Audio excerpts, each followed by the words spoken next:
Hi hello வணக்கம் நண்பா, welcome back to our channel. நான் உங்கள் மைதீன். இன்னைக்கான வீடியோன்னு சொல்லிட்டு நீங்கள் என்ன கண்டுட்டுன்னு சொல்லிட்டு நீங்கள் தம்ப்நெயில் பார்த்துட்டு தான் வந்திருப்பீங்க. இன்னைக்கான வீடியோ என்னன்னா, RX 100க்கு 2024 FC எடுக்கிறதுக்கு என்ன மாதிரியான புது ரூல்ஸ் எல்லாம் வந்திருக்கு, என்ன மாதிரியான அப்டேட்ஸ் எல்லாம் வந்திருக்குன்னு சொல்லிட்டு இந்த வீடியோ ஃபுல்லாக இருக்க போகுது. நேற்று ஈவினிங் பார்த்தீங்கன்னா, நான் எங்கள் லோக்கலில் இருக்கிற ஆம்பூரில் இருக்கிற RTOவில் பார்த்தீங்கன்னா போயிட்டு நான் விசாரித்தேன். அந்த விசாரிச்ச வரைக்கும் அதில் இருந்த ஏகப்பட்ட தகவல்கள் எனக்கு கிடச்சிச்சு. அது எல்லாத்தையுமே உங்களுக்கு நான் ஃபுல் அண்ட் ஃபுல் டிஸ்கஸ் பண்ணுறேன் இந்த வீடியோவில். டிஸ்ட்ரிக்ட் டு டிஸ்ட்ரிக்ட் வந்து FC பண்ணணும்னு ஆசைப்படுறவங்களா இருந்தாலும் சரி, ஸ்டேட் டு ஸ்டேட் FC பண்ணணும்னு ஆசைப்படுறவங்களா இருந்தாலும் சரி, இந்த வீடியோவை ஃபுல்லாக பாருங்க. உங்களுக்கு ஒரு தெளிவான ஐடியா கிடைக்கும். இதுக்கு முன்னாடி வீடியோ பார்த்தீங்கன்னா, நான் வெக்ஸா போய் எதனால ஒரு மாசம் வீடியோ போடாமல் இருந்தேன்னு சொல்லிட்டு நான் போட்டிருந்தேன். அது ஒரு 50 பேர் பார்த்தீங்க, எனக்கு ரொம்ப ரொம்ப சந்தோஷம். இப்போ அதுலேருந்து நான் ரிலீஃப் ஆகி கொஞ்சம் வெளியே வந்திருக்கேன். அதனால தான் இந்த வீடியோ உங்களுக்கு நான் கொண்டு வந்திருக்கேன். ஸோ இந்த வீடியோ கண்டிப்பாக உங்களுக்கு பிடிக்கும். பிடிச்சிருந்தா லைக் பண்ணி, சப்ஸ்கிரைப் பண்ணி, ஷேர் பண்ணி சப்போர்ட் பண்ண வந்துடாதீங்க. வாங்க வீடியோக்குள்ள போகலாம். ஸோ நண்பா, நீங்கள் FC பண்ணணும்னு ஆசைப்பட்டீங்கன்னா, RX 100 இருக்கட்டும், Max 100 இருக்கட்டும், இல்லை எந்த விதமான மாடலாக பழைய மாடலாக இருக்கட்டும், மேக்சிமம் பார்த்தீங்கன்னா 20லிருந்து 22 வருஷத்துக்குள்ள அந்த வண்டியோட இயர் இருக்கணும் அப்படிங்கிற மாதிரி சொன்னாங்க. 20 to 22, மேக்சிமம் 22 இயர்ஸ் வரைக்கும் இந்த லோக்கல் RTOவில் பார்த்தீங்கன்னா கேட்ட வரைக்கும் சொன்னாங்க. 22 வருஷத்துக்கு மேலே பழைய வண்டியாக இருந்துச்சுன்னா கண்டிப்பான முறையில் FC தர்றதுக்கு யோசிப்பாங்கங்கிற மாதிரி தான் சொன்னாங்க. ஏன்னா 15 வருஷம் பார்த்தீங்கன்னா பழைய வண்டிக்கு FC எடுக்கணும், ரினியூவல் பண்ணணும். அதே 20 வருஷம், அதாவது சொந்த வண்டியா, அதாவது நம்ம நார்மலா இருக்கக்கூடிய கனரக வாகனங்கள் இல்லாம நார்மலா நம்ம யூஸ் பண்ணக்கூடிய பர்சனல் வாகனங்களுக்கு 20 வருஷம் வரைக்கும் இருக்கும். பட் இது 22ங்கிறதே அதிகபட்சம் அப்படிங்கிறாரு.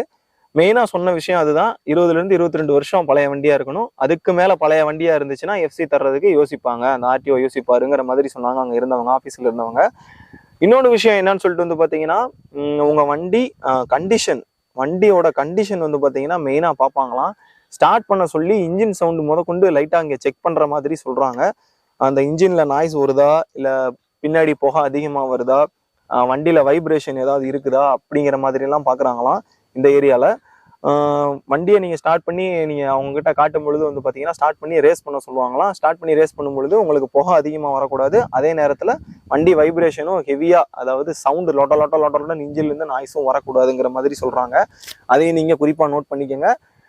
நிறைய பேர் நினைச்சுக்கிட்டு இருப்பீங்க, மேனி மட்டும் நல்லா இருந்தா போதும், இன்ஜின் எப்படி இருந்தா என்ன FC கொடுத்துருவாங்கன்னு நினைப்பீங்க. இன்ஜினையுமே லைட்டா இப்போ செக் பண்ற மாதிரி சொல்றாங்க. ஸோ தயவு செஞ்சு அதையும் நீங்க என்னன்னு பாத்துக்கோங்க.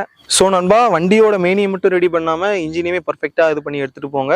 அதுக்கப்புறம் சொன்ன முக்கியமான விஷயம் என்னன்னா, வண்டியோட அந்த சேஸ் சம்மந்தப்பட்ட விஷயமா இருந்தாலும் சரி, ஃப்ரண்ட்ல இருக்கக்கூடிய இது சம்மந்தப்பட்டதா இருந்தாலும் சரி, இந்த தூக்குன மாதிரி இருக்கிறது, இறக்கண மாதிரி இருக்கிறது, அப்படி சைடா இருக்கிறது, இப்படி ஒரு சில வண்டியெல்லாம் எப்படி இருக்கும், சுசுகி மேக்ஸெல்லாம் பார்த்தீங்கன்னா இந்த மாதிரி தெரியும். அந்த மாதிரி எல்லாம் இருக்கக்கூடாது. அதே மாதிரி ஆல்ட்ரேஷன்ஸ் அதிகமாக பண்ணியிருக்க கூடாதுன்னு சொன்னாங்க.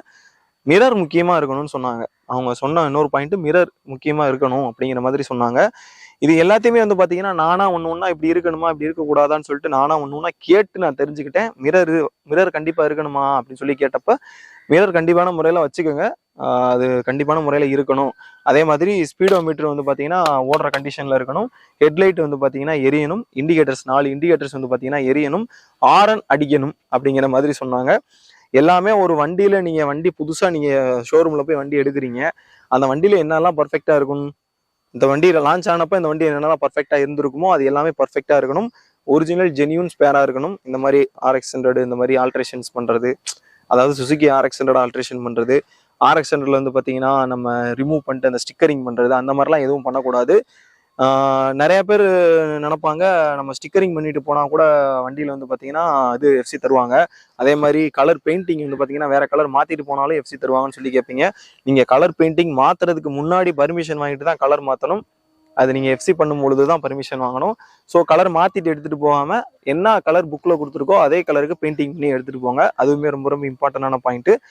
அடுத்து எல்லாருக்கும் தெரிஞ்ச விஷயம்தான், சேஸ் நம்பரு, அந்த இன்ஜின் நம்பரு புக்ல இருக்கிற மாதிரி அப்படியே அதுல இருக்கணும். எந்த விதமான ஆல்ட்ரேஷன் பண்ண மாதிரி இருக்கக்கூடாது. நீட்டா இப்படி வராங்களாம், இப்படி குனிஞ்சு அந்த சேஸ் நம்பரை பாக்குறாராம், புக்ல இருந்த அந்த நம்பரை பாக்குறாராம். அப்புறம் பாத்தீங்கன்னா இன்ஜின் நம்பரை பார்க்க சொல்லி அந்த இன்ஜின் நம்பரை நோட் பண்ணி இது பண்ணிக்கிறாராம். அது மட்டும் கொஞ்சம் செக் பண்றாராம். அப்புறம் அந்த வண்டியை ஸ்டார்ட் பண்ணி ஹாரன் அடிக்க சொல்றது, இண்டிகேட்டர் போட சொல்றது, இந்த ரேஸ் பண்ணி காமிக்கிறது, இது மட்டும் பாக்குறாராம். மற்றபடி வேற எதுவும் அதிகமாக பெருசாக செக் பண்றது இல்லைன்னு சொல்றாங்க. ஆல்ட்ரேஷன்ஸ் பண்ணியிருக்காதீங்க. அப்புறம் இன்னொரு முக்கியமான விஷயம், அந்த சேஸ்ல ஆல்ட்ரேஷன் பண்றது, அந்த சைலன்சர்ல அந்த கோர் ஆல்ட்ரேஷன் பண்றது, சவுண்டுக்காக இது பண்றது, அந்த மாதிரிலாம் எதுவும் பண்ணாதீங்க. அதே மாதிரி அந்த லென்த்து ஹேண்டில் பார், இந்த மாதிரி லென்த்து ஹேண்டில் பாருமே போடாதீங்க. கம்பெனியில் என்ன ஹேண்டில் பார் கொடுத்துருக்காங்க, RX 100க்கு ஷார்ட் அண்ட் ஹேண்டில் பார் வரும்ல, அந்த மாதிரி ஹேண்டில் பாரை போட்டு போங்க. சீட்டுமே வந்து பார்த்தீங்கன்னா நார்மலாக இருக்கக்கூடிய சீட்டு, அந்த சீட்டு கூட பஞ்சாயத்துலன்னு வச்சுக்கோங்களேன். இந்த சேஸு இந்த இது அதில் மட்டும் அந்த சைலன்சரு சம்மந்தப்பட்ட விஷயங்களில் மட்டும் ஆல்ட்ரேஷன்ஸ் பண்ணாதீங்க. தனியாக தெரிகிற மாதிரி எந்த ஆல்ட்ரேஷன் இருக்கக்கூடாது. அதை மட்டும் நீங்கள் மைனூட்டாக நோட் பண்ணி வச்சுக்கோங்க. நிறைய பேர் வந்து பார்த்தீங்கன்னா அந்த ஏர் ஃபில்டர் வந்து பார்த்தீங்கன்னா நம்ம இந்த KN ஏர் ஃபில்டர் வருதுல, அதையெல்லாம் ஃபிக்ஸ் பண்ணி சுசுகி மேக்ஸ் சென்டரில் வீடியோலாம் வழக்கு நண்பர்கள்லாம் போட்டிருக்காங்க. நம்ம அழுக பண்ண மாட்டீங்க, இருந்தாலும் அந்த மாதிரி பண்ணாதீங்க. பண்ணிவிட்டு FC எடுத்துகிட்டு போயிடாதீங்க. அவ்வளோதான் நண்பா. இப்போதைக்கு நான் கேட்ட வரைக்கும் இந்த அப்டேட் தான் சொல்லியிருக்காங்க. அந்த முன்னாடி வீடியோவில் கூட சொல்லியிருப்பேன், அந்த ஒரு மிஷின் மாதிரி ஒன்று, மிஷினரி ஐட்டம் மாதிரி வருது. அந்த மிஷினுக்குள்ளே நம்ம வண்டியை கொண்டு போனால் மிஷின்லேயே சொல்லிடும். அந்த வண்டியை சர்ச் பண்ணி பார்த்துட்டு அந்த வண்டி ஒருத்தானதா இல்லையான்னு சொல்லிட்டு அந்த மிஷினே சொல்லிருங்கிற மாதிரி பழைய வீடியோவில் நான் சொல்லியிருப்பேன். அந்த மிஷினரி இது சொன்னேன் பார்த்தீங்களா, அந்த இது அது வந்து பார்த்தீங்கன்னா பெரிய பெரிய டிஸ்ட்ரிக்ட்ல தான் ஃபர்ஸ்ட் வருதான். அந்த அதாவது இந்த ஊராட்சியில் இருக்கக்கூடிய அந்த இது, அந்த அப்புறம் வட்டத்தில் இருக்கக்கூடிய இதெல்லாம் இல்லை, மாவட்டம், பெரிய பெரிய மாவட்டங்களில் மட்டும் ஒரு 18லேருந்து 20 மாவட்டங்கள் மட்டும் செலக்ட் பண்ணி அந்த சொன்ன டேட்டுக்கு வந்து பார்த்தீங்கன்னா ஜூனோ ஜூலையோ நான் சொல்லியிருப்பேன். அந்த டேட் என்னங்கிறத நான் டிஸ்பிளேல போட்டுறேன். அந்த டேட்டுக்கு வந்து பார்த்தீங்கன்னா லான்ச் பண்ணுவாங்களாம். எடுத்த உடனே அது வந்து ஃபுல் அண்ட் ஃபுல் எல்லா பக்கமும் பரவிடாதான். ஒரு சில இடங்கள்ல மட்டும்தான் இருக்கும். அதை அதிகமாக யாரும் கொண்டு போக மாட்டாங்க.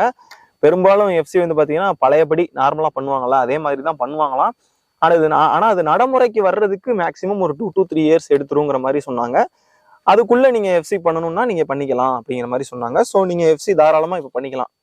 எடுத்துகிட்டு போய் கரெக்டாக வண்டியை நான் சொன்ன மாதிரி ஆல்ட்ரேஷன் பண்ணாமல் எதுவும் பண்ணாமல் எடுத்துகிட்டு போய் விட்டிங்கன்னா FC கொடுத்துருவாங்க, கண்டிப்பான முறையில் கொடுத்துருவாங்க.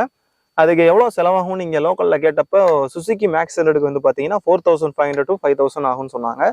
RX 100க்கு 6000 to 7000 வரைக்கும் ஆகும்னு சொன்னாங்க. அது எத்தனை வருஷம் பழைய வண்டியோ அதை பொறுத்து அது டிஃபர் ஆகுங்கிற மாதிரி சொன்னாங்க. அது என்ன சொல்ல வரேங்கிறது உங்களுக்கு புரியும். மேக்ஸிமம் 7000க்குள்ளே ஆகும். அதை நீங்கள் பர்ஃபெக்டாக நோட் பண்ணி வச்சுக்கோங்க. கிரீன் டேக்ஸ் கட்டணும். நீங்கள் எத்தனை வருஷம் FC பண்ணாமல் இருக்கீங்களோ அதுக்கு ஃபைன் கட்டணும். 500 to 500 சம்திங் கிட்ட வரும். ஒரு வருஷத்துக்கு ஃபைன் வந்து பார்த்தீங்கன்னா அந்த மாதிரி நீங்கள் ஃபைன் கட்ட வேண்டியது இருக்கும். அதை சேர்த்து தான் நான் சொல்கிறேன் 7000 கிட்ட வந்துடும் அப்படின்னு சொல்லிட்டு. 20லேருந்து 22 வருஷம் பழைய வண்டியாக இருக்கணும் இந்த ஏரியாவில். அது RTO to RTO டிஃபர் ஆகுங்கிற மாதிரி சொன்னாங்க. அதை நீங்கள் மைனூட்டாக நோட் பண்ணி வச்சுக்கணும். அவ்வளோதான் நம்ம. நீங்கள் உங்கள் வண்டியில் புக்கு எடுத்து வச்சுக்கோங்க. புக்கு சிங்கிள் ஓனரோ செகண்ட் ஓனரோ யாருதோ அவங்கக்கிட்ட ஒரு NOC பேப்பரில் சைன் வாங்கிடுங்க. சைன் வாங்கிட்டு அந்த ஒரு 2 ஃபார்ம் இருக்கும், அந்த 2 ஃபார்மை வாங்கி ஃபில்அப் பண்ணுங்க. ஃபில்அப் பண்ணிட்டு வண்டியை கொண்டு போய் விடுங்க. வண்டியை கொண்டு போய் அவங்ககிட்ட காட்டுங்க. காட்டிட்டு நீங்கள் அந்த FC ஃபார்மில் சைன் வாங்கிட்டு அந்த இது அப்புறம் அந்த பொல்யூஷன் சர்டிஃபிகேட் ஒன்று வாங்க வேண்டியது இருக்கும், கிரீன் டேக்ஸ் சர்டிஃபிகேட் ஒன்று வாங்க வேண்டியது இருக்கும். அப்புறம் அந்த 2 ஃபார்ம் எடுத்துன்னு போயிட்டு அந்த சர்டிஃபிகேட்டை கொண்டு போய் கொடுத்து அந்த உங்களோட புக்கை கொண்டு போய் கொடுத்தீங்கன்னா வண்டியை செக் பண்ணிவிட்டு உங்களுக்கு FC கொடுத்துருவாங்க. அது எவ்வளோ என்ன ஏதுங்கிறத நீங்கள் நேரில் போய் நீங்கள் உங்கள் வண்டியை எடுத்துகிட்டு போய் பார்த்தீங்கன்னா உங்கள் வண்டிக்கு எவ்வளோ ஆகுங்கிறது நீங்கள் நேரில் போய் பார்த்தீங்கன்னா தெரியும். மேக்ஸிமம் FC எக்ஸ்பயர் ஆகி 2 வருஷத்துக்குள்ளே இருக்கிற மாதிரி பார்த்துக்கோங்க. 5 வருஷம் 6 வருஷம் FC எக்ஸ்பயர் ஆயிடுச்சு, 6 வருஷம் 7 வருஷம் பழசாகி போச்சு, அந்த வண்டியை கொண்டு போய் FC பண்ணலான்னு சொல்லிட்டு போகாதீங்க. FC கொடுக்கறதுக்கு கொஞ்சம் சங்கட்டமான சூழ்நிலை ஆயிரும். அதை நீங்கள் நோட் பண்ணிக்கோங்க. ஓகே நண்பா, அவ்வளோதான். நான் முடிஞ்ச அளவுக்கு இங்கே விசாரிச்ச வரைக்கும் உங்ககிட்ட நான் சொல்லிட்டேன். அதை நீங்கள் மைனூட்டாக நோட் பண்ணிக்கோங்க. அது எல்லாத்தையும் நீங்கள் ரீவைண்ட் பண்ணி கூட பார்த்துக்கோங்க. நண்பா, வீடியோ எடுக்க போன இடத்துல ஒரு முக்கியமான விஷயத்த உங்களுக்கு நான் சொல்கிறதுக்கு மறந்துட்டேன். District to district, state to state வந்து பார்த்தீங்கன்னா FC எடுக்கிறதுக்கு என்ன ரூல்ஸுங்கிற மாதிரி விசாரித்தப்போ அவங்க என்ன சொன்னாங்கன்னா, தமிழ்நாட்டுக்குள்ளே நீங்கள் டிஸ்ட்ரிக்ட் டு டிஸ்ட்ரிக்ட் பண்ணணும்னு ஆசைப்பட்டீங்கன்னா உங்கள் டிஸ்ட்ரிக்ட் இப்போது நீங்கள் திருப்பூர்னு வச்சுக்கோங்க. திருப்பூருக்கு பக்கத்தில் கோயம்புத்தூர் இருக்குது, ஈரோடு இருக்குது. அந்த மாதிரி பக்கத்து ஏரியாக்கள் இருக்கிற டிஸ்ட்ரிக்ட் டு டிஸ்ட்ரிக்டில் வந்து பார்த்தீங்கன்னா ஈஸியாக FC கிடச்சிரும். இப்போ நீங்கள் திருப்பூர் வண்டியை எடுத்துகிட்டு போய் சென்னையில் இருக்கிற RTOவில் FC எடுக்கணும்னு ஆசைப்பட்டீங்கன்னா அங்கே FC எடுக்கிறதுக்கு கொடுக்கறதுக்கு யோசிப்பாங்க.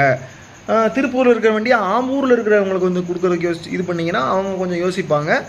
அதனால் நீங்கள் வந்து பார்த்தீங்கன்னா டிஸ்ட்ரிக்ட் டு டிஸ்ட்ரிக்ட் எடுக்கணும்னு ஆசைப்பட்டீங்கன்னா பக்கத்து ஏரியாவில் இருக்கிற ஒரு 40-50 கிலோமீட்டர் சரௌண்டிங்கில் இருக்கிற டிஸ்ட்ரிக்ட் இருக்கக்கூடிய RTO ஆஃபீஸில் போய் நீங்கள் FC எடுத்துக்கலாங்கிற மாதிரி சொன்னாங்க. 100 கிலோமீட்டரை தாண்டிச்சுன்னா அது கொஞ்சம் கஷ்டங்கிற மாதிரி சொன்னாங்க. அதே தான் ஸ்டேட் டு ஸ்டேட்டுக்குமே. இப்போ இங்கே இருக்கிற RTO ஆம்பூர் RTOவில் வந்து பார்த்தீங்கன்னா பெங்களூர் இதில் இருக்கக்கூடிய ரெஜிஸ்ட்ரேஷனில் இருக்கக்கூடிய வண்டிகள்லாம் வந்து பார்த்தீங்கன்னா இங்கே FC பண்ணுறாங்களாம். அதே நம்ம ஆந்திராவில் இருக்கக்கூடிய இதை வந்து பார்த்தீங்கன்னா இங்கே FC பண்ண முடியாது, அதை நீங்கள் சென்னையில் பண்ணிக்கணும்னு சொல்கிறாங்க. அது மாதிரி டிஸ்ட்ரிக்ட் டு டிஸ்ட்ரிக்ட் எப்படி 50 கிலோமீட்டர் சரௌண்டிங்கோ, state to state maximum 150 kilometre சரௌண்டிங்னு வச்சுக்கோங்க. இப்படி தான் இதை தான் அவங்க சொன்னாங்க. அதை நான் உங்களுக்கு சொல்கிறதுக்கு மறந்துட்டேன் இந்த வீடியோவில். இப்போ நான் உங்களுக்கு எக்ஸ்பிளைன் பண்ணிட்டேன். ஓகே நண்பா, நன்றி. ஹோப்ஃபுல்லி இந்த வீடியோ பிடிச்சிருக்கும்னு நினைக்கிறேன். உங்களுக்காக தேடி கண்டுபிடிச்சி எதனோ ஒரு இடம் எங்கேயோ ஒரு இடத்த கண்டுபிடிச்சி கொண்டு வந்து நான் பேசிக்கிட்டு இருக்கேன். இந்த வீடியோ பிடிச்சிருந்தா லைக் பண்ணி சப்ஸ்கிரைப் பண்ணி ஷேர் பண்ணி சப்போர்ட் பண்ண மறந்துடாதீங்க. RX 100 ஃபேனாக இருந்தாலும் சரி, மேக்ஸ் 100 ஃபேனாக இருந்தாலும் சரி, இல்லை இந்த NS ரைடர் மைதீனோட ஃபேனாக இருந்தாலும் சரி, ஷேர் பண்ணி விட்டு சப்போர்ட் பண்ண மறந்துடாதீங்க. ஓகே, நம்ம நெக்ஸ்ட் ஒரு தரமான வீடியோ வந்து மீட் பண்ணுற வரைக்கும் until then tata bye take care from உங்கள் மைதீன். ஸ்ட்ரெஸ்ல இருந்து லீஃப் ஆகி வெளியே வந்திருக்கேன். இதுக்கப்புறம் வீடியோ தொடர்ந்து தரதுக்கு ட்ரை பண்ணுறேன். பாய்.